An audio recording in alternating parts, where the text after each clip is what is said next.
I got a job when I was about 19 or 20 years old, close to 7 years ago, at my town's public hospital in their food service department. I stayed with the place for 3 years, but it has gone down as one of the worst jobs I ever had for many reasons. Bitchy nursing staff, insane hours, overworking me and coworkers, and just overall a very toxic work environment. I went in as a socially awkward girl with no spine for conflict or standing up for myself, and came out a much stronger person because of this place. But there was a particular series of events that led to that transformation. My official title was Food Service Aide, or AIDE for short. My job involved collecting dirty trays and dishes from carts on their respective floors, washing all the dishes that came into my dish room, and putting them into the dish machine to be sanitized before letting the dishes dry and storing them where they needed to go. At the end of each night, I would break down the machine and clean the filters of leftover food, then drain the water tanks of dirty soap water before going home. Over time, I became well acquainted with the dish machines we had. The first one was over 20 years old and finally died on us. I called her Big Bertha. I could troubleshoot problems with the machines since I liked machines enough to learn as much as I could about them. My boss took notice of this and how hard I worked in the dish room every day. So he began to have me learn about the other parts of the department so I could fill in whenever someone called in. I learned cooking on the grill and serving food in the cafeteria, cashiering, helping to prepare food trays for patients, learning about different diets and their orders from the doctors, restocking floors for patients' snacks and drinks, and finally delivering food to patient rooms. If that seemed like a lot for one person, it was. Due to staff cutbacks, we were short a lot of manpower, so a couple of us had to learn as much as possible to keep us afloat. I had already been working in this small hospital for just over a year at the time, and I was determined to stay at least a few years to help make my work history look pretty good in the stance of longevity. That, and pure stubbornness, I guess. In that time, my boss hired a new supervisor for our department, who I'll call Chad. At first, Chad seemed like a pretty nice guy. And me, being the awkward dork I was, tried to help him fit in with the others at work. I told jokes to him, got him to open up a bit to the others, and soon he was able to have a conversation rather easily. All was good. Then he passed his 3-month probation period and was no longer being constantly watched by boss. Chad turned into an insufferable jerk. He began to bark orders as if he owned the kitchen, demanding to know why certain things weren't being done his way, and overall was slowing down production tremendously for everyone. Not to mention, he himself was incredibly lazy. When there would normally be 2 people washing dishes, if one of them called in, it would mean whoever was there had to pick up the slack and do it all by themselves. Chad wouldn't lift a finger to help, unless he knew boss was going to be in the kitchen and not in his office by HR. And even then, Chad didn't know what he was doing. To top it all off, he made it a point to take jabs at me in front of the others, trying to make me look stupid because I was the youngest member of the department. It felt like I had gone back to high school, being the quiet, nerdy girl who was picked on for liking things out of the norm. I liked to draw, loved anime, and played video games. So when the topic of what we were going to do on our days off came up, I usually said something like I was going to relax at home and play some game after doing chores. Then Chad would make a remark like, "Wow, you play video games? You must not have a life." The constant belittling wore me down day after day. It got to the point where I was so fed up with Chad's behavior that I began to grow a bit of backbone. I was fed up with constantly having anxiety working with him, and hiding in the bathroom, sobbing during my shift when he was making my life a living hell. I began to make cracks back at him and get into yelling matches with him in the kitchen. No sound escaped the doors once they were closed, so no one outside the department heard us. He couldn't fire me, only tell my boss and sign a write-up. He never did that because he saw it as a way of losing to me in our arguments. Anytime he made jokes at me, I threw them right back. And when I knew he was doing something wrong, I would fight back and tell him how it was supposed to be done. This went on for a few months, and then came the final straw. As a dishwasher, you were supposed to take temperatures in the dish machine to ensure it was working properly. It was supposed to reach a certain temperature when washing dishes to ensure everything was being sanitized properly. If not, there could be an outbreak in the hospital from germs or mold. All the temperatures and times were recorded on a sheet and placed in a folder in the dietitian's office by the dish room. I was making my usual rounds of taking temperatures when I noticed the machine was reading about 20 degrees cooler than where it was supposed to be. I shut down the machine and began to drain the water tanks. This was my way of troubleshooting if the tanks had just not been drained in a while, or if something was seriously wrong with the machine. As I was draining the water, Chad came in and saw me doing this. He was furious and began to rant, asking what I was doing when we still had piles of dishes to wash. I tried to explain that temperatures were low and I needed to drain the water to see if that would fix it. I thought maybe morning shift hadn't drained the water. Chad yelled over me, demanding to know how that was going to fix anything, and accusing me of wasting time. I looked at him, visibly annoyed, and said that if he'd let me finish, I was checking if morning shift had drained the water or not. If not, then it would only take 10 minutes to fill the tanks back up. Chad insisted he knew the tanks were drained because he'd drained them himself.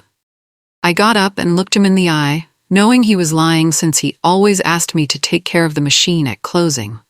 I told him to prove it and show me how.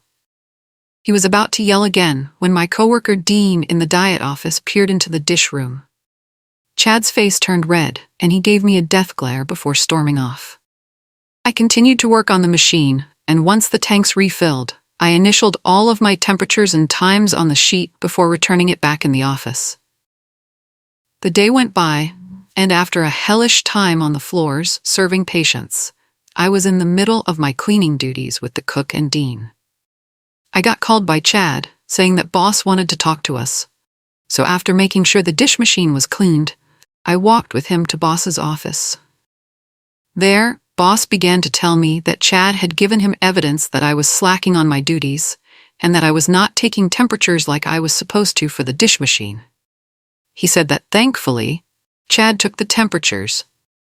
But if I wanted to keep from getting into trouble and keep the department from getting into legal trouble, I needed to step up and be a team player. He said I was getting a verbal warning, but if I did this again, I would receive a write-up or possible suspension. My jaw hit the floor. Even though Chad was smiling smugly in the corner, I chose not to argue with my boss and headed back to the department, defeated and fighting back tears. I was sure that I took the temperatures, and when I checked the book, I was shocked to see what I found. My temperatures were still in there, and the times I took them, but the bastard had actually photocopied the page. He'd whited out my initials and replaced them with his initials. He then traced over the pre-existing handwriting to make it look legitimate, with his initials. He made it look like I had not taken temperatures all day during my shift. I racked my brain wondering how he could have gotten away with it with no one noticing him. And then it hit me. He must have done it in the diet office when no one was around, due to dinner trays being made under the dietitian's supervision. The original page with my actual initials had likely been destroyed, leaving only the photocopied page as evidence. I had no proof of what he'd done because he'd effectively eliminated it. I was furious, and I began to bide my time for an opportunity for revenge. It came about a month later. Since we were a hospital in a small town, it was normal for us to get catering orders for the members of HR and upper management for when they had meetings upstairs. Those orders were easy because usually they wanted chips, pre-made sandwiches, and soda for about 10 to 15 people. However, we occasionally got huge catering orders for district meetings, and that was when we would bust out the catering dishes. Large white immaculate plates, silverware, glass cups, punch bowl, food serving plates, desserts, tea, and cloth napkins were usually used for these events. Even though it was a lot more dishes for the understaffed aides, it was pretty simple. This particular order was for the CEO, his workers, HR, doctors, head nurses, and the higher-ups who own the hospital's contract. The estimated amount to be served was about 150 people, since many members of the board were going to show up as well. Usually we got the huge orders a week in advance, so the supervisor could arrange the schedule to have more bodies on deck to help. Chad, of course, scheduled only me to be the afternoon dishwasher. This meant I had to clean the dishes for the entire hospital and the catering order. This was my chance for revenge. As always, Chad didn't lift a finger to help me in the dish room, and the entire room was completely full of dirty dish carts from the floors. The hospital had about 95 patients that were eating, and morning shift had been running behind, so I had both breakfast and lunch dishes to clean. It wouldn't have been so bad if we didn't have to take apart the trays one by one to make sure no needles or blood were on the trays and clean each piece. I was stressed beyond belief because I knew that the 150-person catering order would be due any time now. But I kept myself calm and tried to keep doing my job. A few hours went by, and Chad called out to me to shut off the dish machine, which was very loud, and told me to go pick up the catering order. Instead of arguing with him, I decided to do it and asked if he was going to help me. He gave me a contemptuous grin and told me he had better things to do, and that I could do it alone. Perfect. So despite me being exhausted, sweaty, and having a wet uniform from my dishwasher apron with holes in it, I made my way to the management floor. I scoped out the damage and realized I was going to have to make 2 or more trips across the hospital to clean this up. I began to pick up the dishes in the meeting room, take off the tablecloths, and stack them on one of the 2 long carts. While I was about to clean up the food serving table, I looked over to see the door that led into the HR office was open slightly, and a few women were laughing and commenting on how good the pork roast was at the meeting. I knew they were within earshot of me. It was showtime. In this moment, I was thankful for being clumsy and having sprained my ankles so much growing up, because it was easy to do this. While I was cleaning up, I deliberately tripped on a chair that was left slightly out and went crashing onto the floor. I sprained my ankle doing this, which was what I was planning, and the glassware I was carrying fell and crashed to the floor. The 2 women in HR heard this and rushed over to see me laying on the floor with shattered glass all around me and a few minor cuts on my arms. They rushed over to help me up. I'll call them Jane and Jill. Jill asked if I was okay, and I said I was all right, on the brink of tears. Jane suggested they get me into a chair. I thanked them and apologized profusely, begging them not to tell my boss. They helped me up into a chair, and when they checked me over and saw I was in tears, they began to ask me questions. Jill asked where my help was. I told them it was just me right now, and I was supposed to pick this up and take it back to wash them. Jane asked seriously if it was all by myself, and why I didn't get someone to help me. I explained that we were short a dishwasher today, and I was trying as best as I could, but I kept falling more and more behind. At this point, I began to cry uncontrollably. All of the stress and emotions I had bottled up from the past few months, from working with Chad and the department, had finally built up so much that I let loose my repressed emotions on these 2 ladies. I told them about the understaffing, the insane amount of overtime I and my coworkers were getting, how I was the only one doing dishes that day, how my supervisor refused to help me, and how much stress I had been in. I wasn't faking any of it. I was just waiting for the right moment to finally break down and tell the right people about all of the negative feelings I had. Needless to say, the 2 were shocked at my breakdown. I was a very emotional person and cried at the drop of a hat due to living in a highly abusive environment growing up. When people showed genuine care, I couldn't hold back. Once I calmed down, they told me they wanted to see just how bad things had gotten in the dish room. If it was as bad as I said it was, they would make a case with my boss. So with their help, they helped me get back to the dish room with the carts of dirty dishes, and I held on to the cart while limping down the hall. Once we got to the staff door for my department's dish room, I told them to wait outside while I pushed the carts in.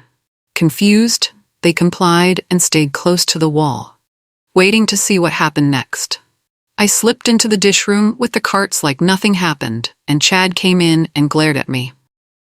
At this point, The room was completely full of dishes, carts, and now 2 catering carts that took up a large amount of space. You could barely walk through the place. We then began our normal yelling match, all while the door was left slightly open behind me. Chad demanded to know what took me so long, saying it was about time I came back. I shot back that I was picking up an order by myself, and what did he expect? Chad said he was expecting me to do my job, and clearly I couldn't, based on all of these trays. I gestured to the room and asked if he did any of these while I was gone, since I'd just picked up and began to work on lunch when he told me to get the catering. Chad said no, he had his own work to do and I was just too slow. I demanded to know how I was supposed to wash dishes when I was picking up the catering order. Chad said it wasn't his problem and I should do my job or I'd get a write-up. With that, he left and I went back out to meet with Jane and Jill. Their faces were filled with anger and disgust from what they just listened to, and they reassured me that this was going to stop now. We walked together back to the management floor, and as I limped into Boss's office behind them, the 2 ladies began to go off on him about Chad and what he had been doing. Confused, Boss had no idea what they were talking about and looked to me for an explanation. However, Jill and Jane told him to follow us, and we walked back to the department. At this point, my ankle was throbbing with intense pain since I'd sprained it pretty good. When we got to the dish room and opened the door, my boss was appalled at the amount of work that was left for me. When he heard that there was no second or even third backup dishwasher scheduled, he almost lost it. He called for Chad, and the 4 of us waited in the dietitian's office. While we waited, I told them I didn't want him to lose his job over this, but I wanted him to know how I felt being left with so much work. I really felt this way, but a huge part of me just wanted to see him suffer. When Chad walked in to see me and 3 powerful people with me, his face turned pale. His normal confrontational expression was replaced with one of fake concern and confusion, though his fails began to demand why he didn't schedule someone to help me. He told Boss he had been helping me as much as he could today, but Jane and Jill stopped him and repeated what he told me before. Boss was disgusted, and he looked to Chad after discussing the situation more. Boss explained what was going to happen. I was hurt cleaning up the catering, so I was going home for the day and would be off for 2 days. Chad protested that I couldn't go home because we were short-staffed. Boss said that was Chad's fault, not mine, and I wasn't going to suffer because Chad screwed up. Chad tried to argue, but Boss cut him off. Boss said he didn't care how much overtime this accrued. Chad was staying after. Chad asked what for, and Boss explained that tonight, Chad was going to be the dishwasher all by himself. He was going to wash every single one of those dishes and the catering order. Since it was almost time for dinner to be served to patients, Boss guessed Chad would be doing those too. If he left anything for morning crew to clean up, and if the department wasn't cleaned like it was supposed to be, he should consider himself fired. Once he said that, I was sent home for the day, and the 3 continued to tear Chad a new one as I limped out the door.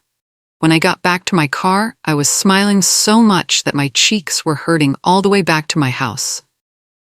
After I got back from my 2-day break, I noticed that there were empty slots open on the schedule that said new hire, but no hours. It seemed that after the talk, HR decided to grant us new hire slots to help with our understaffing, but the slots were still empty. I also found out something that was just icing on my beautiful revenge cake. I found out from Dean that Chad had to stay until about midnight cleaning the entire load of dishes that he let pile up on me. The next day, he even helped the 1 person he scheduled for morning dishes to clean up breakfast, since he scheduled himself to work the morning shift. But the cherry on top was that when there were large catering orders from then on, Chad had to set up and then clean up the orders since he was convinced it could all be done by 1 person. So when he was cleaning a large catering order by himself in the dish room, and I walked by about to get ready to serve dinner to the patient rooms, he stopped me. He then asked me if I minded staying back and helping him, since there was so much of the catering order left to clean up. I smiled and said simply, "Not my problem, do your job." The look on his face was priceless. All the smugness, All the superiority he'd carried for months evaporated in that single moment. He knew I'd beaten him at his own game. Over the following weeks, I noticed significant changes in the department. The nursing staff had been changed to make way for more compassionate nurses, and many members of my old department either quit, retired, or were fired.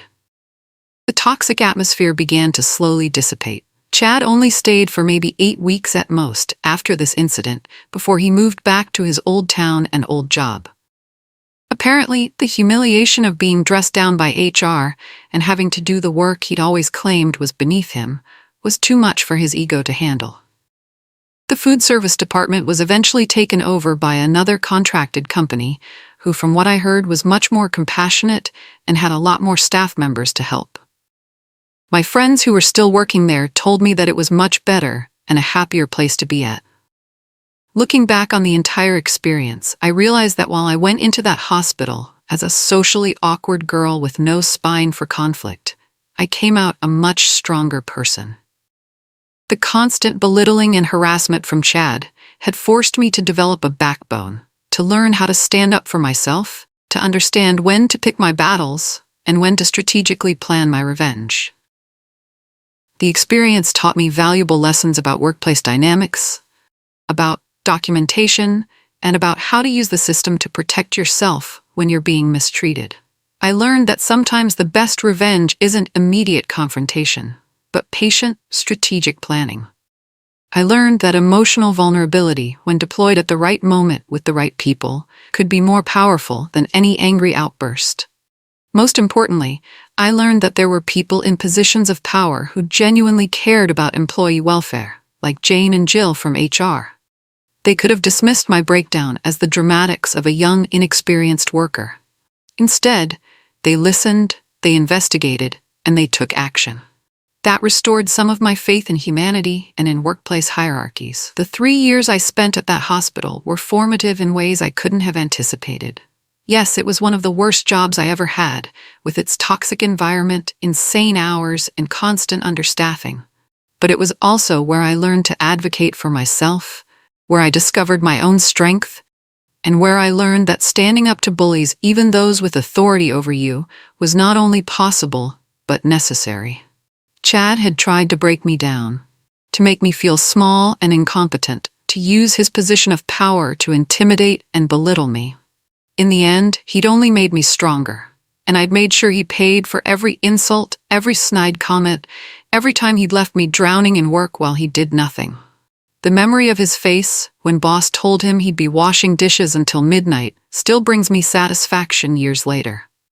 The image of him, exhausted and humbled, having to ask me for help with a catering order, only to hear his own words thrown back at him, is something I'll treasure forever. I never did report him for falsifying the temperature records, because he'd destroyed my proof by taking the original page and likely throwing it away. Back then, at 20 years old, I didn't really know my rights or how to fight that particular battle. But I'd won the war that mattered. By the time I left that hospital 3 years after starting, I was a completely different person. I'd learned skills that served me well in future jobs, not just the technical skills of food service, but the interpersonal skills of navigating difficult personalities, standing up for myself, and knowing when and how to involve the right people. Chad taught me, though not in the way he intended, that bullies only have the power you give them. And sometimes the best way to defeat a bully is to let them defeat themselves. I just had to set the stage.